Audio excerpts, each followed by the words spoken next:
1. I've had 2 incidents involving creeple who seem to vanish. I'm sure there's a rational explanation in both cases, but I have no idea what it is. The first took place when I was maybe 15. A friend and I were inside a public building which housed restaurants and shops. There was a side room off a sort of hallway leading from the main space, which, at the time, was serving as a gallery. We were going to see a public show outside, but were killing time in there because it was quite cold outside. There were a number of other people in the gallery. There were several, hard to describe them, but art display units standing around, sort of shaped like 3 walls joined at the middle, so each side had a sort of concave area. We were in one, and we noticed a scruffy-looking older guy who looked homeless, peering around the side. When we look up, he ducks out of sight, but we can see his legs under the display, so we know he's still standing there. Moving around, he moves too, and he keeps leaning over and peeking around the displays at us, and ducking when we look. My friend was braver than I was, and when he finally got fed up, he turned and walked around the display. The man bolted, he ran too, and I followed. Out in the hallway around the nearby corner, there was an automatic photo booth. Like these usually do, it had a curtain on each side, but it was pushed up against a solid wall. You couldn't duck in one side and out the other. The scruffy guy has a bit of distance on us, and he runs into the photo booth and yanks the curtain shut. My friend runs up and pulls back the curtain. There's nobody inside. A short time later, we're outside waiting for the show.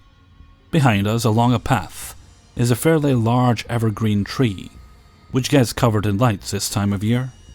My friend pokes me and jerks his head back. I look. The scruffy guy is leaning around from behind the tree, about 15 feet from us. We turn and he bolts all the way down the path, a block or so, until he's out of sight. The other story was when I was, 28 or so, a couple of years ago. I was in a large retail store and I went into the restroom. There were 2 regular stalls and a handicapped one, which took up the end wall. The other 2 stalls were in use, so I took the end stall, which was, as these tend to be, big inside. This becomes important. I also noticed that 2 or 3 articles of clothing, I didn't pay attention to what items exactly, had been draped over the door of the middle stall, and I could see a small backpack on the floor. Once I'm sitting down, taking care of business, I hear the fuffs as the clothes get pulled over the stall. After a minute or 2, I get that feeling and look to my right. There's maybe 4 feet between toilet and the wall facing the next stall. And this round, pudgy, slightly red face, think rosy cheeks, is peering over the top of the wall, flanked by hands, Kilroy style. It's another adult male, and he ducks down once he sees he's been spotted. I'm upset, but I'm still in the middle of things, so I keep an eye over there, hoping to scare Mr. Peepers if he looks again. He does, quickly, ducking when our eyes meet. I hear the shuffle, shuffle, shuffle, shuffle, shuffle, which I at first thought was clothing. But then my mind said, what if he's doing some more personal business over there? Lovely. I've got an idea on what I can do, though. The store's customer service desk is right across from the restrooms, and I can call security. Mr. Peepers pops up again, briefly, and hides again. I take note of the color of his backpack, his pants, and the color and style of his shoes, then head out. While telling the desk who calls security, I take note of every guy who leaves the men's room. Not only can I ID his clothing and shoes, but I have a fair idea of what he looks like. He doesn't come out. I go in with security to look. He's not in there, and nobody in there fits the description. I was stumped. Best guess is he changed his clothes, but I'm not sure how I missed that face going out. Again, I'm sure there are mundane explanations. I just don't know what they are. 2. This didn't happen to me, but my friend's mom, when my friend was like 8 or 9. So at my friend's church, there are usually a lot of people. Mainly middle-class Americans, but there are homeless people there too, who like to worship and whatever. There is this old homeless guy who goes there. He sits about 3 rows behind my friend and her mom and her dad at church. So one day, while they are in church, my friend is looking around the church because she is bored, and she turns around to see this guy staring at her mom. He then looks at her, and gives her the creepiest fucking smile ever. My friend gets scared and turns back around, but can't help but turn around over and over. And this guy is still staring at her mom, and then at her. Church ends and my friend says we need to go home now. And her mom and dad are like, why? And so they get in the car, and she tells them about the creepy guy staring at them. Her parents think nothing of it, and that she is making stuff up. So the next Sunday they go back to church, just her mom and my friend this time, and walk into the same row they sit every day. On the pew there is this piece of paper, and my friend's mom picks it up and is like, somebody probably left this here, I'll give it to the pastor. And she opens it to see what it is and if it has a name on it. She reads it to herself and gets so fucking pale and cold and drops the piece of paper down. My friend picks it up and reads it. It says, "Hello, Christina," my friend's mom's name. "You probably don't remember me, but I remember you." And she turns to the homeless man who is just staring and smiling. My friend and her mom start freaking out, and my friend points to the homeless man and her mom looks at him, and he just makes this creepy wave. How the fuck did this guy know her name? They never talked. Anyway, so my friend and her mom leave right away and go home, and don't go back to church for like 3 weeks, and go to a different church instead. While they are going to this other church, they start seeing this homeless man walking around the neighborhood. They live in a remote part of town, just with houses and some farms, no stores or anything. So it doesn't make sense that this guy was out there, walking on their street. My friend's mom starts getting really worried, and so she tells my friend she can't go outside with her or anything. But my friend is 8, and doesn't listen, so she goes and rides her bike around the neighborhood. While riding her bike, she sees the homeless guy just walking around, and he spots her and makes a fucking beeline right towards her. She turns her bike around and starts running for her life. He's screaming, "I want to speak with your mom. Let me talk to Christina." And she's just riding for her life. She makes it to her house before him, runs inside, and her mom is like, "Where the fuck were you?" And my friend is saying, "He's coming," over and over. Her mom looks out the window, sees the guy coming up their walkway, and she locks the door and calls the cops. The cops come and he tries to get away through some woods, but they arrest him. And it turns out he sexually assaulted like 3 women from the same church that my friend and her mom go to. He got arrested, and I'm pretty sure he's still in jail now. But it's still really creepy. Edit. I'm not really sure how he got away with sexually assaulting 3 other women from the same church. Like I've been saying, I wasn't there. I'm thinking that it wasn't around the same time the assaults probably happened, like months or even a year apart. But I wasn't there. I was only like 8 and didn't even know my friend around this time. He's in jail now, so that's good. 3. Back in 2012, when I moved 1,200 miles away from my home state, I didn't know anyone in the area. Despite being a rather introverted 22-year-old, I thought it would be good for me to get to know some locals. After joining Meetup.com, I browsed several groups until I found one that looked perfect. It was a nearby holistic healing center, where they held events ranging from Tibetan singing bowls to psychic fairs. Given my lifelong interest in things of the alternative nature, I was excited by the thought of making some new, like-minded friends. I signed up for the next event, and attended a few days later. Upon my arrival, I was enchanted by the scent of incense and abundant good vibes. The owner was warm and kind as she introduced herself and the other attendees. Everyone I met was genuine, inclusive, and made me feel very welcome. I am someone who is incredibly close with my family, and it was my first time living alone and far from home. For these reasons, it was wonderful to feel such an instant connection with others. I had a great time getting to know everyone, and before I left, the owner, Rebecca, invited me to come back.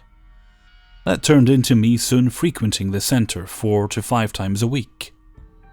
Early on, I met a guy named Rodney at a Reiki circle. Reiki is a Japanese relaxation technique. He was a middle-aged man who was at the early stages of balding and kept his long hair in a low ponytail. His skin was tan and he was in good shape with muscular arms. Compared to my petite frame, he towered over me at about 6 feet tall. Following the Reiki, everyone would always hug one another and chat. Rodney was the first to come over and give me a very long, tight embrace. As we spoke, he told me he was a single father and introduced me to his teenage son. The three of us hit it off immediately. Rodney and I seemed to have a lot in common, from our love of raw vegan food to scuba diving.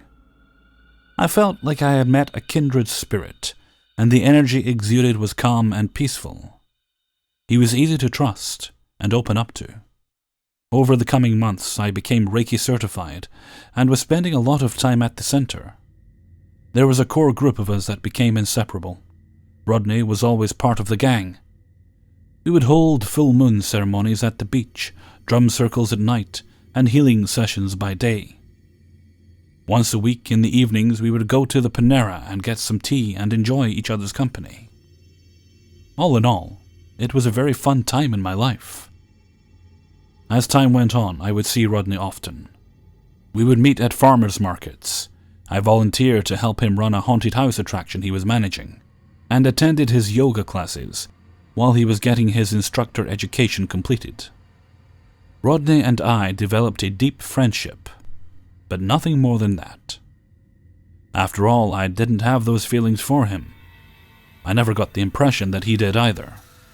And I was close with his girlfriend, who he seemed to be very much in love with. If anything, I would say he was more of a fatherly figure to me. For all these reasons, I let my guard down. A year later, the lease on my apartment was ending, and I decided to move in with my boyfriend, who lived about 40 minutes away. The distance, combined with a busy job, left me with less and less time to visit the center. Eventually, I stopped going other than the occasional trip to their little gift shop to buy sage and crystals.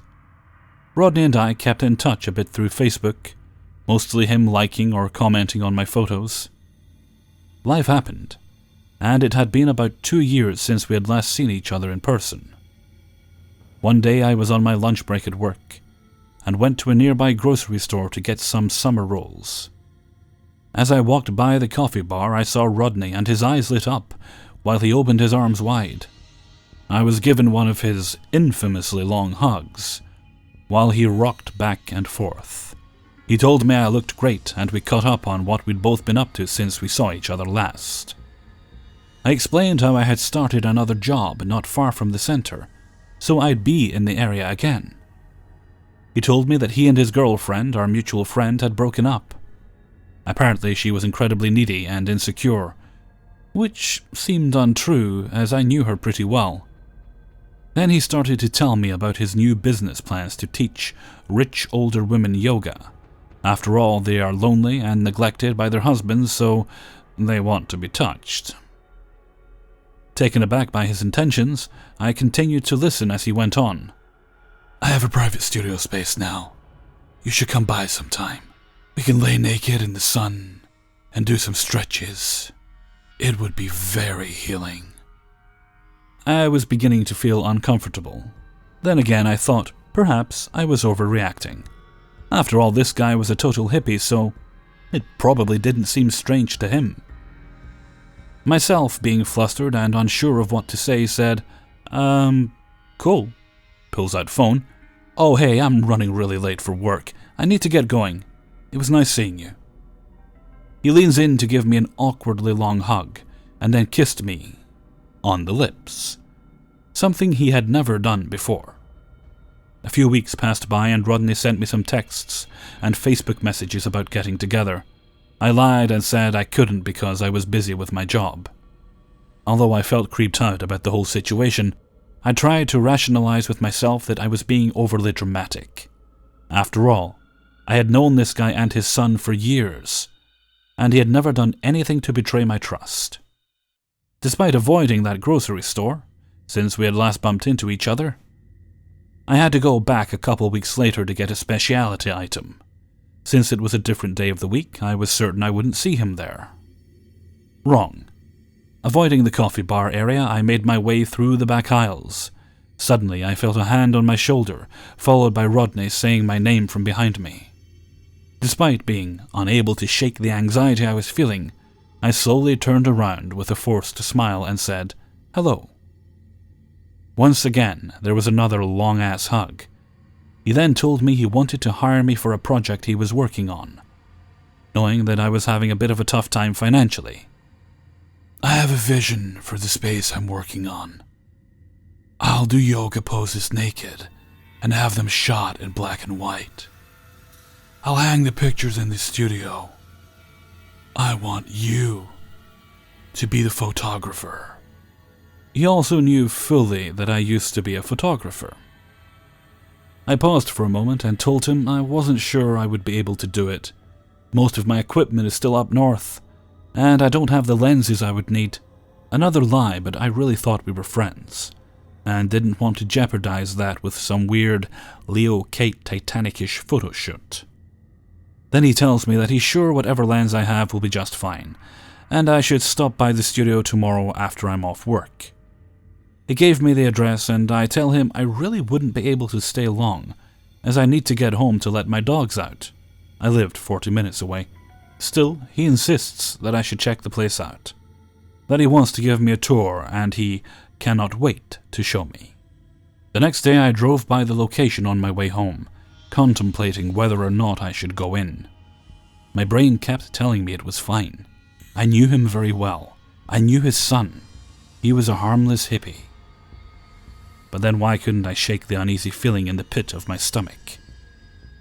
So I decided to turn around and went straight to my house. Once I was home, he called me 9 times that same night, but I didn't answer. In the messages, it sounded like he was really angry, but was trying his hardest to come across as calm. The following day, he called me 14 times, mostly just calling and hanging up repeatedly. After about a week, the calls stopped completely, and I put the whole situation in the back of my mind. Fast forward a few months later. I'm at the center chatting with my friend Rebecca, who owns the place. We are catching up for a while I ask her if she has seen Rodney lately. Her eyes became stern, yet panicked. "He's not allowed to come here anymore. You need to stay away from him," she warned. Curious to know more, I mentioned that the last time I had seen him, he was acting rather strange. I then told her about the photo shoot he wanted to do at his new spot downtown. Again, she looked deeply concerned and let out a long sigh. What she told me still shakes me to the core. Apparently, right around the time when he wanted to do our photo shoot, he had gotten arrested for beating the shit out of his new girlfriend. So bad that Rebecca teared up as she described the injuries that put her in the hospital. Not long after, he was arrested a second time for sexually assaulting another woman, as well as other drug-related charges. She continued on to tell me that he never had any intention of opening a studio. He was totally broke and couldn't afford the lease, but he did know the guy who owned the building. Rodney had a key to look after the place while the owner was out of town. Rebecca knew all of this because she was good friends with Rodney's ex-girlfriend, who told her everything while she was in the hospital. My mouth dropped and my heart sank when I heard all of this. A person that I had known for years had attacked women and purposely fabricated a story to get me alone with him. One of the scariest parts to me is that I am usually such a good judge of character, and he had me completely fooled for a long time. It really made me question my instincts, and gave me a lot of trust issues. At least in the end, I did listen to my gut feeling. Not to be dramatic, but it could have saved my life. It's terrifying to think of what his intentions were for me that night. In retrospect, I can see other situations that should have been red flags. I guess hindsight really is 20/20. Looking back, there were things I overlooked, which make all perfect sense now.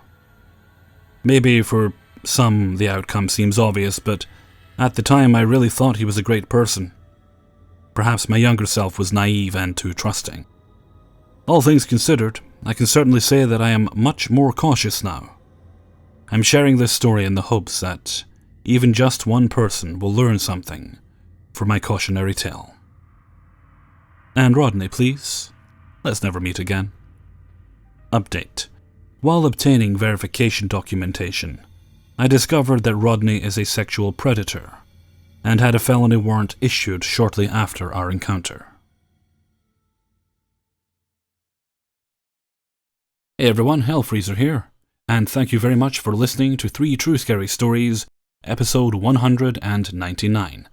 Thank you very much to everyone who allowed me to use their stories in this video. Also thanks very much to those of you who were pointing out that there is once again another copycat Hellfreezer out there. Thanks for letting me know. These things never really last too long, but every now and again they show up. Fake Hellfreezer, I think there's a fake Unit 522. Although oddly, they don't seem to have any of Unit Scary Stories videos up just yet. So I suspect that's an old channel that's been renamed, and they'll start uploading soon. And I believe there's also yet another fake Mr. Nightmare. So thanks to those of you who pointed it out to me. As you know, I'll let you all see my subscriber count, which is currently getting very close to 31,000 subscribers. Not quite there when I'm recording this, but hopefully by the time you hear this, I'll be near it. And with that, I'm going to head off for now, so until next time, thank you very much for listening, and take very good care of yourselves.